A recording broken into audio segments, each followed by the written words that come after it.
Welcome to another episode of Roadside Revelations. I am Brother Koker, and today we're going to be reading from Romans chapter 1. We're going to start at verse 8 and read all the way through verse 17. It says, "First I thank my God through Jesus Christ for you all, that your faith is spoken throughout the world.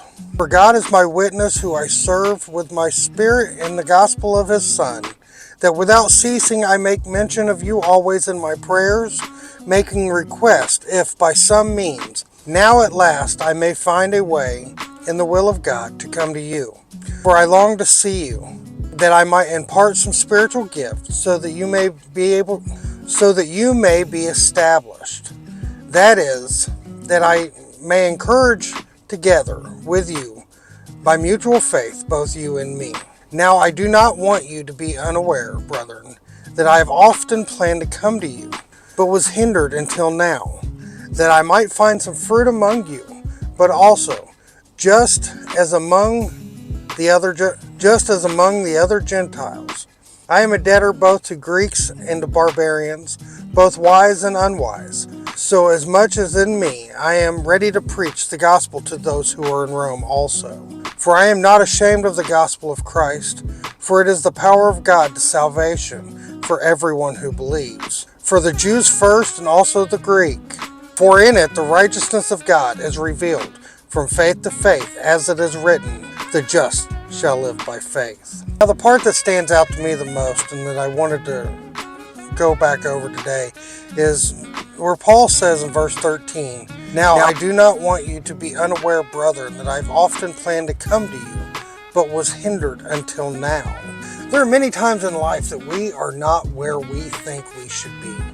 There are so many times that we wish that we could be somewhere else. We could be doing something else. Maybe it's a job that we don't like, that we wish that we could be in full-time ministry. Now, I know that's one for me. As you can see, I work a full-time job, and I long to be in full-time ministry, but it's just not there yet. We all need to strive to be more like Paul. Paul did not give up. Paul did not let it hinder his reach, hinder his objective, just because he was not where he wanted to be. He looked at everything in life as everything he went through was for the mercy and sake of God. I definitely don't have it as rough as Paul did. Paul was cast in prison. Paul was beaten. He was abused. He was run out of town. Lots of times, late at night, probably never had a place to sleep. Never really had a place to call his own. While he was on the road doing missionary work, he would always stay in the home of other people, much like what we would consider, a vagabond, a bum in a sense, but he relied on the will of God to take care of him each and every day. And God loved him and showed his will through him so much that Paul never went without. Paul was always taken care of. Paul was always fed.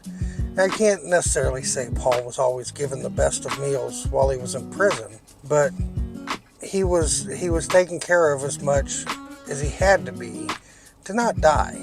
That's why Paul lived a pretty good long life up until he was executed. And all that he did, the whole time he did what he did, he personally longed to be in Rome. That's where he wanted to be. And it wasn't till his last days that he actually got to be where he wanted to be. There's a lot of times a lot of us wish that we could be somewhere else. And I really think that we could learn an extra lesson from Paul to not be discouraged, to not give up, to persevere, even though we're not where we want to be. You have a great day, and God bless.